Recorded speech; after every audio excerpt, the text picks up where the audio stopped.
Welcome to my clubhouse. My name is Sally Colón, and we are doing part 2. If you didn't get enough of Saul Blinkoff, I'm telling you, you're going to get enough now. Because we're going all in. All in. Are you ready, Saul Blinkoff? Part 2. All right, Here we give go. it up for Saul Blinkoff. This is part 2. This is the sequel. This is the sequel. Of course you would say that. It's a Hollywood thing, right? It's a Hollywood thing, Right. of course.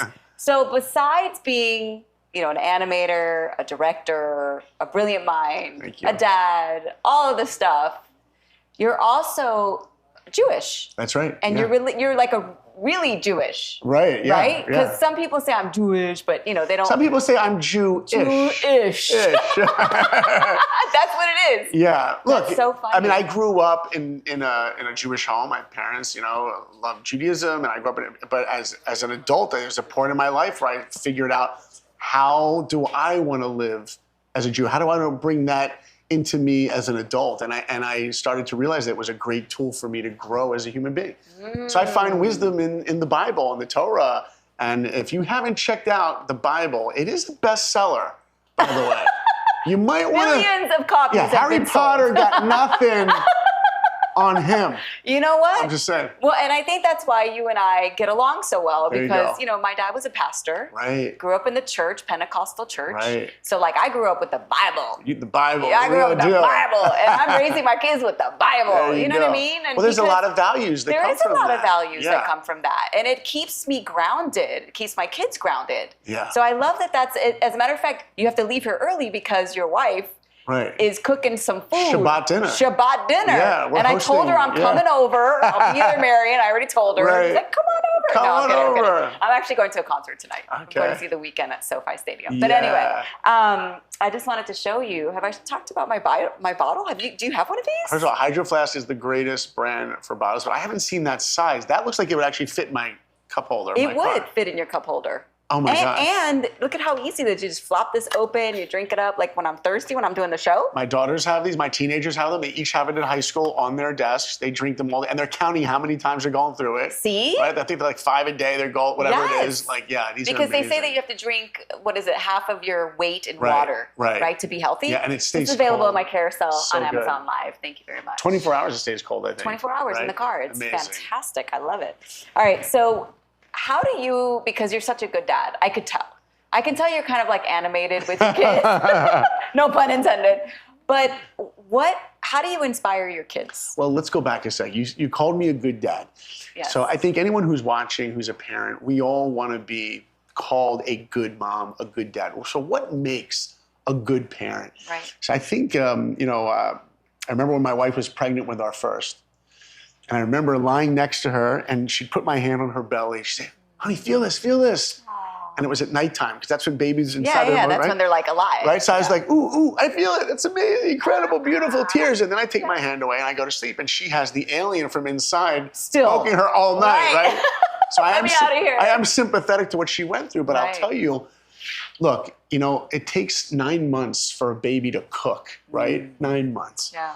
Couldn't it have been that the creator of the world designed it where she's going to get pregnant, and a week later the baby it could have happened. Could have. Why 9 months? Why 9 months? So I always see that as a window of time. And I always say that life is made up of windows of time, right? Childhood is a window of time. It has a beginning and it has an end. Right. Well, during that 9 months, especially on our first kid, are we occupied with what color the walls are going to be? Yeah. What kind of crib to be? Yeah. Right. But that's an opportunity to think about, what kind of a father do I want to be? Right. When you're engaged, you're going to get the band, the wedding, and all those things. Yeah. But it's your time to reflect on, what kind of a husband or wife do I want to be? Right. So for me, the essence of what I focused on during that time, which I think really defines what it means to be a good parent, is to realize, number one, you're going to make mistakes. No. You're going to make mistakes. And, Not mistakes. And you need to forgive the mistakes your parents made. Don't put all that pressure on you. Oh, my mom made this mistake, my dad, I'm going to be perfect. Guess what? No, you're not. They weren't, and either are you. It's that generational curse. Have you heard about that generational curse? No. Generational curse when, you're like, my mom went, my mom's mom went through a particular thing, and then that went on to my mom's mom, and then my mom had it, and then I was like, I'm not going to be that. That's right. I'm breaking that generational curse. Right. Did your mom say, my mom said 2 phrases if she's watching that I said I will never say. And by the way, I still have never said them. What? Okay. So I did break it. Say it. Okay. When you're in the car and you're asking, where are we going? And she would say, you'll see when we get there. Get there. I didn't like that. Oh, I didn't either. I didn't like that. How about this either. one? But number 1, top of the, ready? Ready? Mom, why does it have to be that? Why does it have to do it? Because I said so. Boom. Mom. And we are our parents. I love you, Mom. How many times have you said that to your own kids, though? Okay, a couple times. Come on. A couple times. You know what I mean? Don't tell her, It's but a couple times. It's learned behavior. A couple times. But look, I really think the number one thing a parent needs to do is first to realize that we're going to make mistakes. Right. But the thing that I think really equates what kind of a parent we are is really what kind of time do I want to invest in my child? Because time is the most valuable thing we have. Right. I'm telling you, I got 4 kids. And I see childhood, we were just talking about this, Angie, slipping through our fingers. There's that song in Mamma Mia that Meryl Streep sings, slipping through my fingers. She sings it. It slips through our fingers. Right. We have to make sure that we take that window of time and we have to invest our time. And are you busy with work? Yeah. Right. You should be busy. Carpool. You should be busy. Bath time when they're young. Busy tucking your kids in. Okay, so you have 4 daughters. I have 3 daughters and a son. 3 daughters and a son. Yeah. Okay, I for some reason thought, and they're teenagers, right? Yeah. Most of them. Yeah, 2 of them, 3 of them are teenagers, and then the youngest is going to be 10. What is that like? Woo! Because what is that like? That's a lot of stuff going on there. I mean, the thing that's always funny is like we get to the dinner table every night, and I'm sitting there and I'm hungry. Yeah. When I get to the dinner table, I got one goal. What do you think that goal is? To eat. I want to eat, people. Right? But my kids, oh my gosh, are they yapping about everything? They love to talk, whatever. But they all notice how, Dad, you just sit there quietly and eat. I'm like, it's dinner time. What do you want from me? Yeah, what do you want from me? But I got to tell you something. You know when you pick up your kid when they're like a teenager and you ask them, what did you do in school today? What do they usually say? When you pick them up and they're 15, 16, they're like, nothing. How was school? Fine. They don't verbalize. My kids are not like that. They verbalize. My kids definitely verbalize. Even as teenagers. Especially as teenagers. Mom's doing something right. Especially as teenagers. That's and I amazing. love it. That's amazing. But you know, when you pick them up when they're like 6 years old. But normally, that's not normally, normal. right? Yeah. Teenagers don't open up to their parents. Yeah, they want to be on their phone. Right, but when they're like 6, like Angie, you have 2 twin boys, right? How old are they?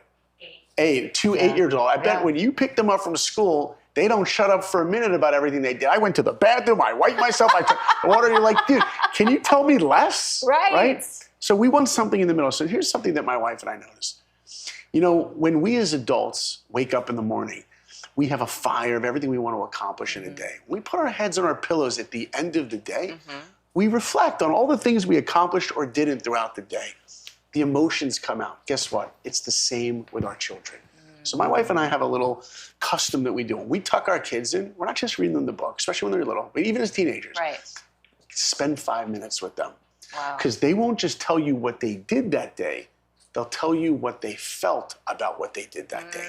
That's when the emotions come out. That's beautiful. That's when you have to listen to your children. Right. I have a really good relationship with my kids. I think that's amazing. And I think it's because I've learned to not tell them what to do or to not try to solve their problems. Beautiful. When I was trying to solve their problems in the past, they were like, forget it, we're not even going to talk to her because she's just trying to fix us. Right. When I stopped doing that and they would come in the car and talk to me, I would go, do you want my advice right now or do you want me just to listen? Right. So when I started doing that and respecting them, that's the game changer. That was it. Right. Now it's like, Mom, oh my God, I got to tell you about so and so and so, and the homecoming's coming up, you know, so that's because they know that when they speak to you, the first thing in your head is, I'm not going to judge you. I'm not going to tell you what I think. Right. You're empowering them to make choices in their own lives. Absolutely. But isn't that all humans? Oh, yeah. We all want that. We all want that. We really all want that. Incredible. So I want to ask you, because in part one, part uno, right? If you speak Spanish, part uno, we talked about words. Yeah. I want to know how many times you went left because of something someone said to you when you were supposed to go right. Oh, yeah. Yeah. There's definitely those times, you know, I travel and speak a lot, I've told you. Yeah. And there's one message above all that I share with high school, 20-year-olds, 30-year-olds, 40-year-olds, 50, everybody. There's one message. Don't ever let other people define how you feel about yourself. And specifically, I use the word feel. Love that. Not don't let other people define Right. what you think about yourself. Don't let them define what you feel about yourself. Don't let them define if you see your own potential in life. And yeah, I have had people in my life who've said things to me that dropped me down. I'll tell you, I've never shared this story before. When I was a freshman in college, I went to one of the best art schools in the world. I've never shared this story. My kids don't even know the story. Exclusive on Welcome This is exclusive. To My Clubhouse. Let's go. Yeah, it just popped in there. I was a freshman, and people knew that I was enthusiastic, let's say, about wanting to be a Disney animator. I like that word. I was enthusiastic, Good. just a little bit. It's a good word. Right? Yeah. And I was this dreamer, and I wore my heart on my sleeve. And one day, I woke up on a Sunday morning. I opened up my dorm room, and outside my dorm room, on the hall across, is a drawing, a caricature of me done in like a negative way. Like this skinny kid, big glasses. I mean, that is what I look like back then. By a bully. By a bully. And it had all these things, like me with Mickey ears. Oh my God. And it had all these things pointed like loser, Disney dream, like all this stuff. So I walk across the hall and I ripped it down. I look down at the next door. There's one on that door. Oh my God. There's one on that. The entire dorm, 6 floors on every single door. I burst into tears. I was a freshman in college. Of course you did. I come back to my room. I ripped them all down. I come back to I called my older brother, Jason. And he said this to me. He said, let me ask you a question. Are you a dreamer? They called you a dreamer. Are you a dreamer? Yes. I'm like, yeah. He goes, who cares? Right. So they don't have to like you. Love him. I love him, right? Yeah. He went through everything on that list with me. And he got to the one, he goes, and are you a loser? Because they said you're a loser. And I go, no. He goes, exactly. Who cares what they think? Oh, I love that. Who cares what they think? I love that. So there are those moments in our lives when people say something and they change the trajectory of our lives. Yeah, At the end of the absolutely. day, you know who's in charge of our lives? We are. We are. When we look in the mirror, we Absolutely. need to see our own potential. Right. Don't give that control to someone else. Yeah. You know what? I tell my kids this story, like, because they would come home and they would get bullied, you know, when they were younger. Because Right. kids get bullied kindergarten, first grade, high school for sure. And I saw this, do you remember the Little Bill cartoon? So With that voice? Yeah, the Little Bill, of course. So he comes home and he's like, Dad, you know, I got bullied at school today. I don't know what to do about it. And the dad goes, I'm going to give you one word that's gonna keep the bullies from bullying you anymore. One word. And he goes, what's that word, Dad? And he goes, just remember this one word. If they say that you're overweight or you're this or you're a loser or whatever, you're gonna say this one word and then you're gonna walk away. And he goes, what's the one word, Dad? And he goes, so. I love it. Because it takes the power away. Because it's showing them, I don't care what you think about me. Right.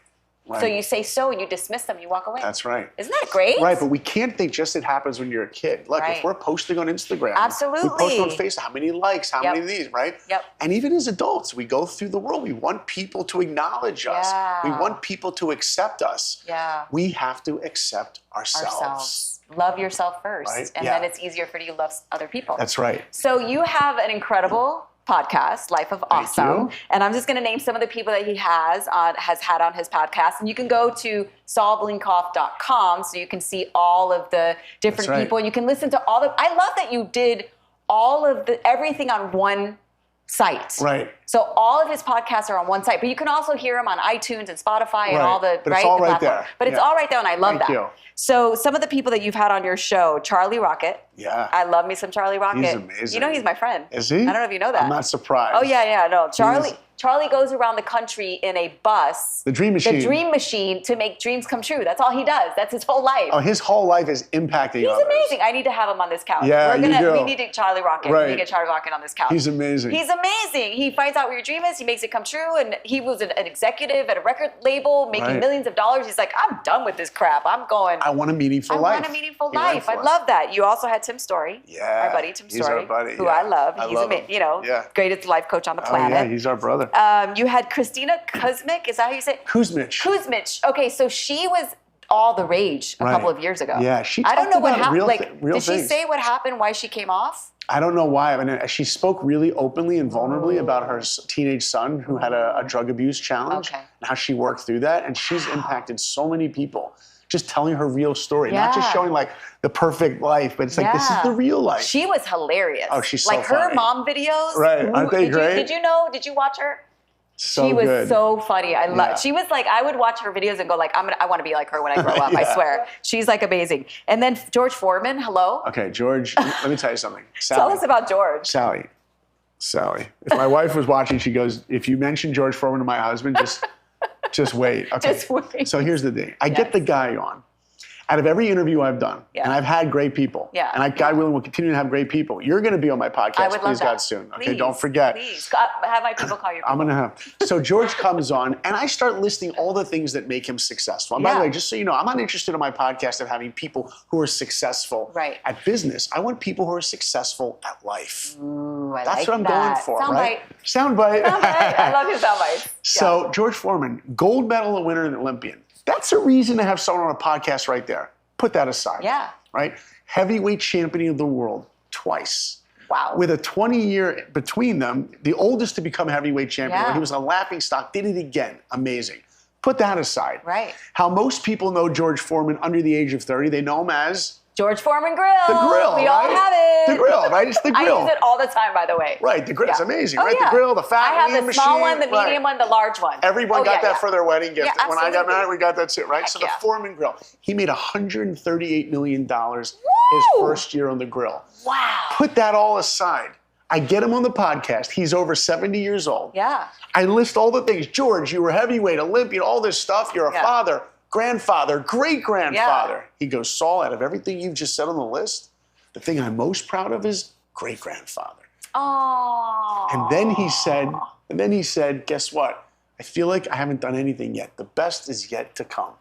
Amazing. What? He's just getting started. He's 70 years old. Started. And then at the end of the interview, this part's crazy, and everyone should check it out, but listen to the ending. Yeah. I go through the whole interview with him. I say, George, what's the legacy that you want to leave the world? What's the legacy you want to leave your children? Right. He goes, one thing. I want people to remember that I loved human beings, that I wanted to make a difference, that when I walked down the street, I smiled at someone and it uplifted them.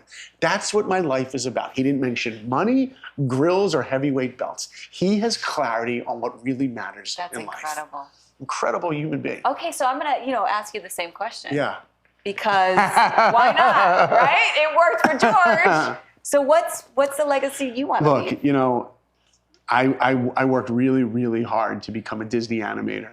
And the thing, when people say work hard, there's different kinds of hard work. There's the physical work, lifting something, moving something, there's that kind of work. There's also the investment of the years. But the emotions that we put into something when we're working hard, like I worked insanely hard, failing, the emotions were overwhelming.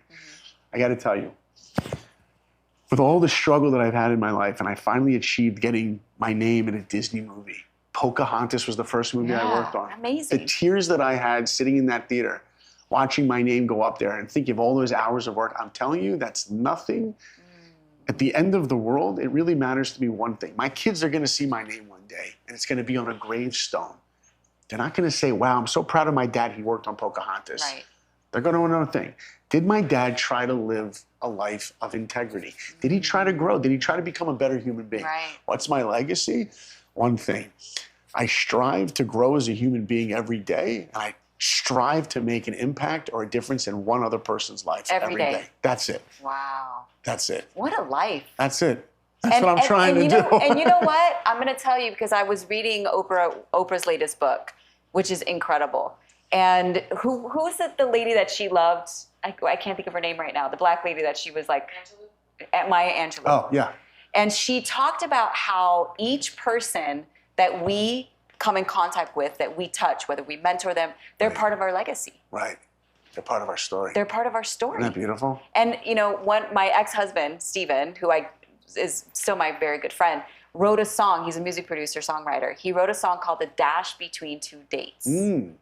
And it's such an incredible song because it talks about what happens between the dash between two dates, which is our life. It's our legacy. It's who we became, who we are, right? Yeah. In that life. That's so beautiful. No, it's an incredible song. It's available on iTunes. See, look, I gave my ex-husband a plug. The plug for Steven. I mean?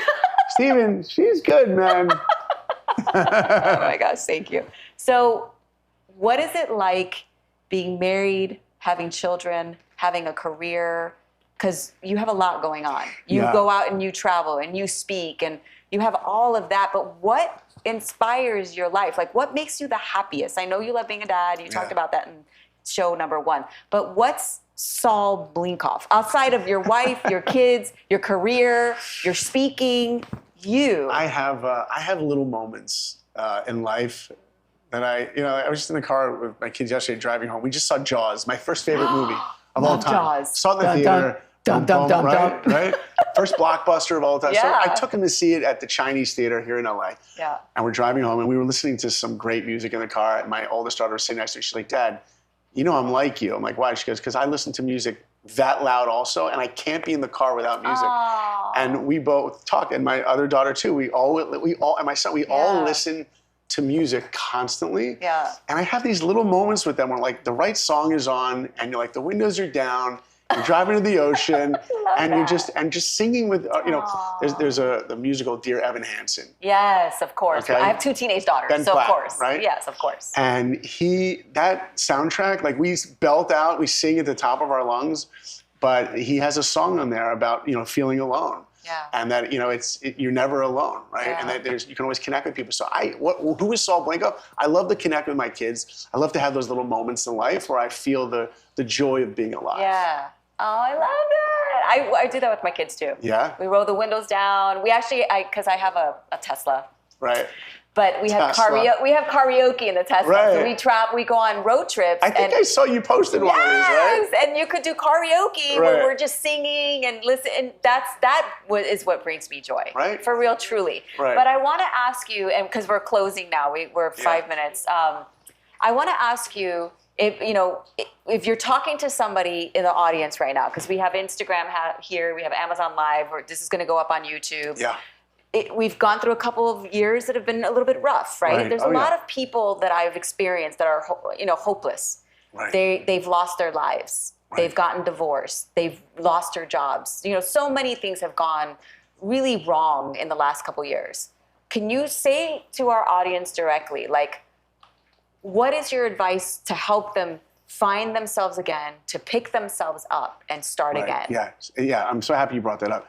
Because there is so much pain in the world, right? And we go through it. Yeah. No one's immune to pain. Yeah. That's what it means to be a human being. Believe me, Jeff Bezos, Elon Musk, they go through pain also. Yeah. Of course, I'd like to have their pain a little bit. I'll take a little bit of their pain. I mean, I'm just... Right, but that's what it means to be a human being. Yeah. So the first thing I would tell your audience, and I remind myself, is that everyone is struggling in some way. Yes. You're really not alone. Everyone's going through a struggle. Yeah.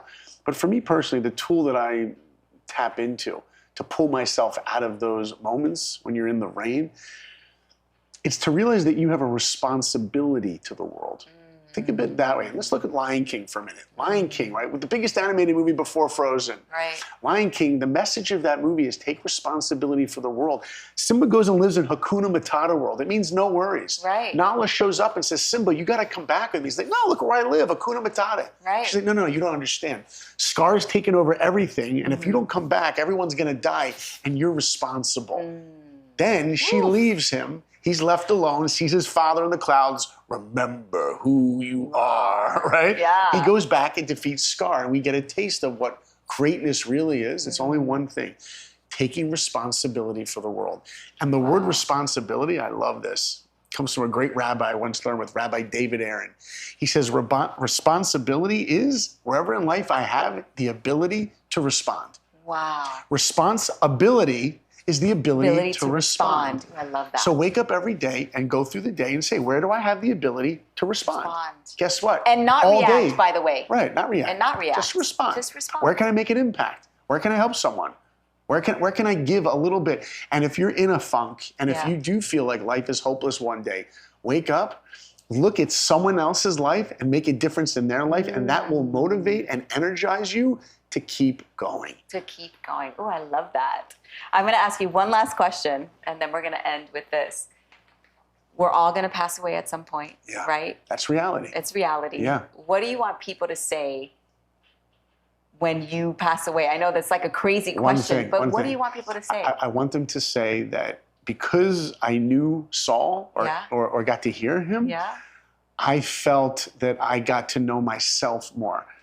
When people hear me speak, I don't want them to walk out and go, oh, he was inspiring. I don't need that. My wife and my mom can tell me how great I am. Yeah, exactly. I want them to look in the mirror and realize how great and wonderful and amazing they are. Oh, What's their potential? Right. So when I'm not here someday, I want people to go, you know what? He came into this world to show me what I could do, what I could become. Amazing. That's it.